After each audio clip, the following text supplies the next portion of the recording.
Hello दोस्तों, आप सभी का स्वागत है आपके ही अपने यूट्यूब चैनल फन स्कूल में। आज के इस वीडियो में हम सामाजिक अध्ययन की अगली कड़ी में, जिसमें हम प्राचीन इतिहास के बारे में पढ़ रहे थे, जिसका नाम है छठी शताब्दी ईसा पूर्व में भारत, जिसमें हम बेसिकली जैन धर्म और बौद्ध धर्म के बारे में जानेंगे। तो वीडियो को शुरू करने से पहले मैं आपसे बताना चाहता हूं कि अगर आपने हमारे इस यूट्यूब चैनल को अभी तक सब्सक्राइब नहीं किया है तो आप हमारे यूट्यूब चैनल को सब्सक्राइब करके बेल आइकन को प्रेस कर सकते हैं, ताकि जब भी मैं नया वीडियो अपलोड करूँ तो सबसे पहले नोटिफिकेशन आप तक पहुंच सके। चलिए आज की इस वीडियो को शुरू करते हैं। तो छठी शताब्दी ईसा पूर्व में भारत में बहुत से धार्मिक आंदोलन हुए जो तत्कालीन समाज में व्याप्त वैदिक कर्मकांडों और ब्राह्मणों की सर्वोच्चता के खिलाफ थे। इन सभी धार्मिक आंदोलन में जैन और बौद्ध धर्म सर्वमुख थे, जिनके यहाँ पर संस्थापक की बात करें तो जैन धर्म के महावीर स्वामी और बौद्ध धर्म के गौतम बुद्ध थे। ये सभी धार्मिक आंदोलन प्रेम, स्वतंत्रता, समानता और मानवीय मूल्यों पर केंद्रित थे। जैन धर्म की अगर हम बात करें तो जैन शब्द जिन से बना है, जिसका अर्थ होता है विजेता, यानी कि जिसने इंद्रियों को जीत लिया। इस धर्म के अनुसार इसमें 24 तीर्थंकर थे और ऋषभ देव सबसे पहले तीर्थंकर थे। 23वें तीर्थंकर पार्श्वनाथ ने जैन धर्म की व्यवस्थित रूप प्रदान किया। ये बनारस के राजकुमार थे, लेकिन इन्हें लोकप्रियता बनाने का काम 24वें तीर्थंकर महावीर स्वामी ने किया। पार्श्वनाथ का काल महावीर से 250 ईसा पूर्व माना जाता है। इनके अनुयायियों का निर्ग्रंथ कहा जाता है। पार्श्वनाथ के पिता अश्वसेन काशी के इक्ष्वाकु वंशीय राजा थे। पार्श्वनाथ ने 30 वर्ष की अवस्था में गृह त्याग किया। जैन अनुश्रुतियों के अनुसार पार्श्वनाथ को 100 वर्ष की आयु में सम्मेत पर्वत पर निर्वाण प्राप्त हुआ। बात करें महावीर स्वामी की तो जैन धर्म के वास्तविक संस्थापक जैनियों के 24वें तीर्थंकर महावीर स्वामी माने जाते हैं। इनका जन्म 540 ईसा पूर्व में कुंडग्राम में हुआ। इनके पिता का नाम सिद्धार्थ और माता का नाम त्रिशिला था। महावीर के बचपन का नाम वर्धमान था। यशोदा नामक कन्या से इनका विवाह हुआ। प्रिय दर्शना, जिसे अड़ोजा भी कहा जाता है, महावीर स्वामी की पुत्री थी। प्रिय दर्शना का विवाह जमाली नामक क्षत्रिय से हुआ। वह महावीर का प्रथम शिष्य था। 30 वर्ष की अवस्था में महावीर ने गृह त्याग किया। 12 वर्ष तक लगातार कठोर तपस्या और साधना के बाद 42 वर्ष की अवस्था में महावीर को जिरंभी ग्राम के समीप त्रिजु पालिका नदी के किनारे एक साल वृक्ष के नीचे कैवल्य प्राप्त हुआ। कैवल्य प्राप्त हो जाने के बाद महावीर स्वामी को केवलिन, जिन, अहर और निर्गंथ जैसी उपाधियां मिली। पावरपुरा में 72 वर्ष की आयु में 468 ईसा पूर्व में महावीर स्वामी का परिनिर्वाण हुआ। बौद्ध साहित्य में महावीर को निगंठनाथ पुत्र कहा गया है। चंपा की राजकुमारी चंदना प्रथम जैन भिक्षुणी हुई और चंपा नगरी जैन धर्म का मुख्य केंद्र बन गई। महावीर के 11 शिष्यों को गणधर कहा गया और थेरा मुख्य उपदेशक को कहा जाता था। महावीर के जीवन काल में ही 10 गणों की मृत्यु हो गई। महावीर के बाद केवल सुधर्मण ही जीवित था, जो महावीर स्वामी की मृत्यु के पश्चात जैन संघ का प्रमुख बना और धर्म प्रचार किया। जैन दर्शन की बात करें तो जैन दर्शन के अनुसार ये संसार 6 द्रव्यों से निर्मित है, जो है जीव, पुद्गल यानी भौतिक तत्व, धर्म, अधर्म, आकाश, काल। जैन धर्म आचार्य सूत्र में महावीर की तपस्या और कायाक्लेश का बड़ा ही रोचक वर्णन मिलता है। महावीर स्वामी के पूर्वगामी पार्श्वनाथ और प्रतिपादित 4 महाव्रत जो मैं आपको बताना चाहूँगा वो है अहिंसा, सत्य, अपरिग्रह और अस्तेय। उपरोक्त यहाँ पर जो मैं आपको बताया हूँ महाव्रतों में 5 महाव्रत ब्रह्मचर्य महावीर स्वामी द्वारा जोड़े गए हैं, जो कि जैन धर्म के त्रिरत्न हैं। वो हैं सम्यक श्रद्धा, सम्यक ज्ञान और सम्यक आचरण। जैन धर्म 2 पंथों में बटा, श्वेतांबर और दिगंबर। श्वेतांबर पंथ को मानने वाले श्वेत वस्त्र धारण करते हैं, दिगंबर पंथ को मानने वाले वस्त्रों का परित्याग करते हैं, यानी कोई वस्त्र नहीं पहनते हैं।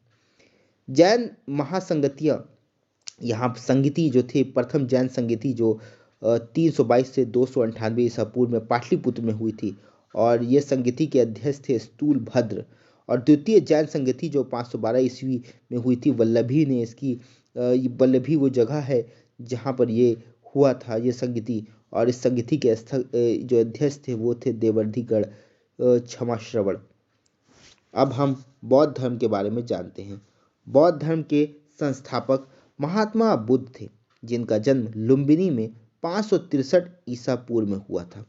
उनके पिता का नाम शुद्धोधन था, जो शाक्यगढ़ के प्रधान थे, तथा माता का नाम माया देवी था, जो कि कोलियगढ़ की राजकुमारी थी।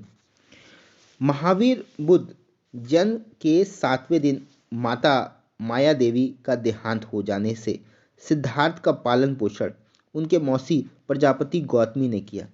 16 वर्ष की अवस्था में सिद्धार्थ का विवाह यशोधरा से हुआ, जिनका बौद्ध ग्रंथों में अन्य नाम बिंबा, गोपा, भदकच्छना मिलता है। सिद्धार्थ से यशोधरा को एक पुत्र का जन्म हुआ, जिसका नाम राहुल था। सांसारिक समस्याओं से व्यथित होकर सिद्धार्थ ने 29 वर्ष की अवस्था में गृह त्याग दिया। इस त्याग को बौद्ध धर्म में महाभिनिष्क्रमण कहा गया है। ये त्याग के उपरांत सिद्धार्थ ने अनोमा नदी के तट पर अपने सिर को मुड़वाकर भिक्षुओं का काषाय वस्त्र धारण किया। 7 वर्ष तक वे ज्ञान की खोज में इधर उधर भटकते रहे और सर्वप्रथम वैशाली के समीप अलार कलाम नामक सन्यासी के आश्रम में आए। इसके बाद उन्हें उर्दक रामपुत्र से भी शिक्षा प्राप्त हुई। इसके उपरांत उन्होंने उरुवेला के लिए प्रस्थान किया, जहां उन्हें कौंडिन्य ने आदि 5 साधक मिले। 6 वर्ष तक अथक परिश्रम और घोर तपस्या के बाद 35 वर्ष की आयु में वैशाख पूर्णिमा की एक रात पीपल वृक्ष के नीचे निरंजना नदी के तट पर सिद्धार्थ को ज्ञान प्राप्त हुआ। इसी दिन से वे तथागत कहलाए। बौद्ध परंपराओं में इस घटना को संबोधि कहा गया है। ज्ञान प्राप्ति के बाद गौतम बुद्ध के नाम से प्रसिद्ध हुए। यहाँ उनका नाम बुद्ध के नाम से वो प्रसिद्ध हो गए। उरुवेला से बुद्ध सारनाथ आए। यहाँ उन्होंने 5 ब्राह्मण सन्यासियों को अपना प्रथम उपदेश दिया, जिसे बौद्ध ग्रंथों में धर्म चक्र प्रवर्तन के नाम से जाना जाता है। बौद्ध संघ में प्रवेश सर्वप्रथम यहीं से प्रारंभ हुआ। महात्मा बुद्ध ने तपस्य और भालिक नामक 2 शूद्रों को बौद्ध धर्म का सर्वप्रथम अनुयायी बनाया। बुद्ध ने अपने जीवन के सर्वाधिक उपदेश कौशल देश की राजधानी श्रावस्ती में दिए। उन्होंने मगध को अपना प्रचार केंद्र बनाया। बुद्ध के प्रसिद्ध अनुयायी शासकों में बिंबिसार, प्रसेनजित और उदयन थे, और इनके प्रधान शिष्य उपाली और आनंद थे। सारनाथ में बौद्ध संघ की स्थापना हुई थी। महात्मा बुद्ध अपने जीवन के अंतिम पड़ाव में हिरण्यवती नदी के तट पर स्थित कुशीनारा पहुंचे, जहां पर 483 ईसा पूर्व में 80 वर्ष की अवस्था में इनकी मृत्यु हो गई। इसे बौद्ध परंपरा में महापरिनिर्वाण के नाम से जाना जाता है। बौद्ध धर्म अनीश्वरवादी है और आत्मा के अस्तित्व को नहीं मानता है। बौद्ध धर्म पुनर्जन्म में विश्वास रखता है। बौद्ध धर्म के त्रिरत्न हैं बुद्ध, धम्म और संघ। बुद्ध के उपदेशों में सबसे महत्वपूर्ण 4 आर्य सत्य हैं, जिनमें पूरे बौद्ध धर्म का सार निहित है। 4 आर्य सत्य कौन कौन से हैं? पहला, दुख। संसार में सर्वत्र दुख ही दुख है।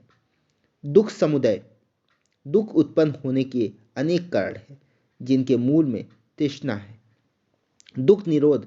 दुख का निवारण संभव है, इसके लिए तृष्णा का उन्मूलन आवश्यक है। दुख निरोध गामिनी प्रतिपदा। दुख के मूल अविद्या के विनाश का उपाय अष्टांगिक मार्ग है। अब हम संगति जो कि बौद्ध संगीति, जिस तरह जैन संगीति हुई थी उसी तरह बौद्ध संगीति भी हुई थी। प्रथम बौद्ध संगीति जो कि 483 ईसा पूर्व में सप्तपर्णी गुफा, जो कि राजगृह बिहार में है इस समय, और इसके शासक थे, उस समय शासक थे अजात शत्रु, जो कि हर्यक वंश के शासक थे, और उस समय संगीति के अध्यक्ष थे महाकश्यप। और द्वितीय बौद्ध संगीति जो कि 383 ईसा पूर्व में हुई थी, चुलबग में, वैशाली बिहार में है, और शासक थे वहाँ के कालाशोक शिशुनाग वंश के संस्थापक जो कि हैं, और शुभकामी वहाँ के अध्यक्ष थे। उसके बाद तृतीय बौद्ध संगीति 250 ईसा पूर्व में हुई थी, पाटलिपुत्र में, मगध की राजधानी में। अशोक वहाँ के मौर्य वंश के शासक थे। उसके बाद मोगलीपुत्र देश चतुर्थ बौद्ध संगीति 72 ईसा पूर्व में हुई थी, और 72 ईस्वी में हुई थी चतुर्थ बौद्ध संगीति। और कुंडल वन जो कि कश्मीर में है, और कनिष्क वहाँ के राजा कुशवाड़ वंश के राजक थे, और वसुमित्र वहाँ के अध्यक्ष थे उस समय। तो इस संगीति में बौद्ध धर्म हीनयान और महायान में विभक्त होगी। संगीति के बाद जो था, जो लास्ट वाला संगीति यहाँ पे जो हुआ था चतुर्थ बौद्ध संगीति, इसके बाद जो बौद्ध धर्म है वो दो भागों में बट गया, हीनयान और महायान। तो आशा है कि आपको यहाँ पर बेसिकली दो चीज़ों को मैंने आपको बताया, जो यहाँ पर इस ईसापुर के समय जो समय में दो हिस्से में बट गया।